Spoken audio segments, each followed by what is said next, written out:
from an old enemy. Find Professor London. He exposed one of the greatest cover-ups in human history. But what terrifying discovery would make the Vatican turn to him? That's Illuminati. The Illuminati were a secret society dedicated to scientific truth. The Catholic Church ordered a brutal massacre to silence them forever. They've come for their revenge. There's a hidden trail through Rome itself. I need access to the Vatican archives. Access to the archives is only by written decree by the Holy Father. Fellas, you called me. This is the first sign. What sort of sign? Earth, air, fire, water. And the fifth sign. May God forgive you for what you've done. Father, if God has issues, they won't be with what we've done. They'll be with what we're about to do. Our church is at war. Hey! This is the first marker. The path is alive. You're talking about the moment of creation. Open the doors and tell the world the truth.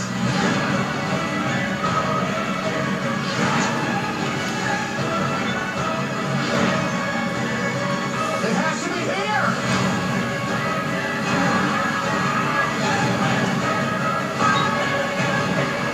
This is it. This is the truth. Angels and demons.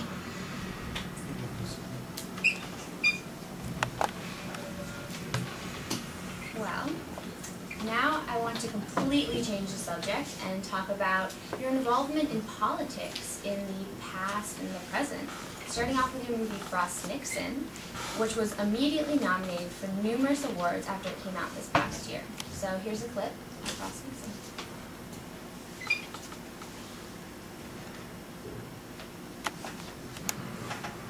Good evening.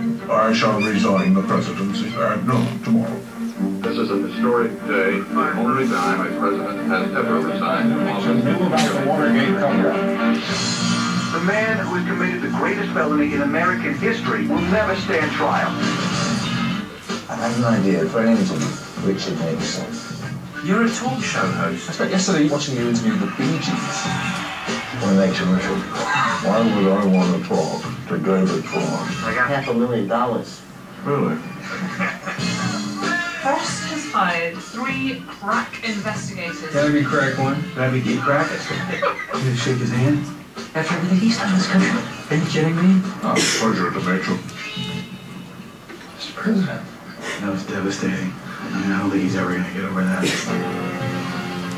Frost is just not in your class, sir. You're going to be able to rebuild your reputation. This entire project is a joke. I do hope that isn't coming out of your own pocket. I wish my pockets were that deep. I'm in this for everything I've got. There's a reason they call him Tricky Dick. Stand by to roll tape. You had a pleasant evening last night? Yes, 4, 3, 2. Did you do any phone cutting? And you, David. The American people need a conviction. I'd like to give Richard Nixon the trial he never had. Democracy depends on it. We're not going to let that happen. We're going to make them choke for power and glory. Why didn't you burn the tapes? I didn't want to take any questions on Watergate. Shut it down. I will ruin you if it takes the rest of my life. What have I done? If in this interview Nixon exonerates himself, that would be the worst crime of all. 3, 2. You, David. Are you really saying the president can do something illegal? I'm saying that when the president does it, that means it's not illegal. I'm sorry. Now, what were you trying to accomplish by making this movie? Did you have some sort of motive? Well, many people think that Frost Nixon is supposed to be a political statement, but we weren't really aiming for that. We were more aiming to preserve the story and really capture the interesting characters that are in it, which is why we decided to release the movie after the election, because we knew people looking for it to be a political statement would be disappointed with it. Well, going off that, a couple of months ago I saw a very nostalgic video of you endorsing President Obama. Tell us about this and your involvement in the recent election and how the whole project came about. Well, literally, I woke up one morning at 5 a.m. and I said to myself, oh crap, because I had this idea and I really, really didn't want to go through with it. But I decided that if we had the chance to elect someone of Obama's caliber and we didn't, then I would be really mad at myself for not making the video. So, well, but generally I'm a person who says celebrities should stay out of elections. So I decided if I was going to make the endorsement, I was going to have to go all out no matter how embarrassing it was. Well, you certainly did go all out, and we have a clip of that video as well.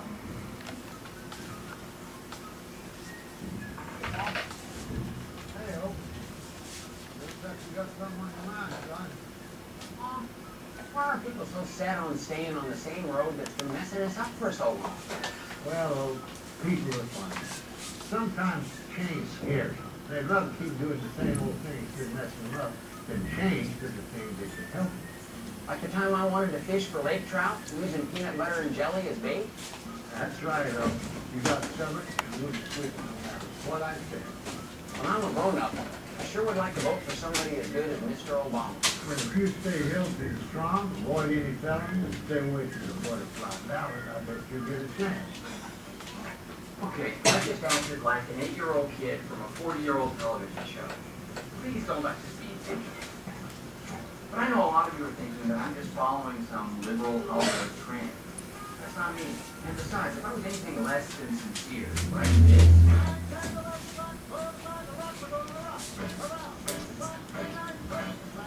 Hey, come in here. Your homework. Sure, fun. Hey, how did your date go with the Rodriguez twins? Ah, gee, Fonz, I sure hope our country gets itself back on track. You know, I'll tell you something. 8 years ago, I thought to myself, okay, we got these presidents of the United States, James Bush, let's give them a shot. Was I was so You were wrong, Fonz? Okay, that's the word. But you see, now it's right? And after we vote, one couple days, I got my friend Janet at the house. She's got this girlfriend from Alaska. So tell me, why is it that you feel so strongly about Obama? Well, as you can see, this country has seen much better times, and I think the reason for that is we're so obsessed with being this preeminent superpower driven by militarism that we're having all these kinds of problems. And after what the Bush administration has left us with, I didn't think that John McCain and Sarah Palin would be able to make the adjustments that this country needed. So as you can see, I was pretty desperate for Obama to be elected. Looking back on all your accomplishments and successes, and you have a lot of these, what do you think is the proudest of them all? My proudest moment would probably be when my first movie came out, which was Grand Theft Auto, because for me that was kind of like proving all those people wrong who thought I couldn't do it. And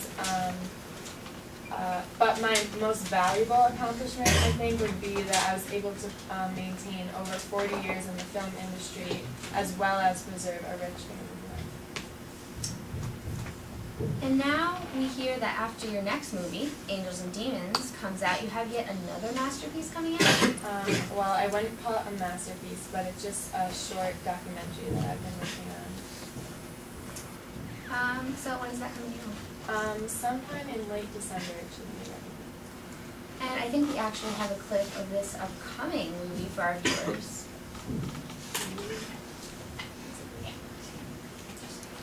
I don't know if that's ready right now. Not ready? Got it. Okay. Well,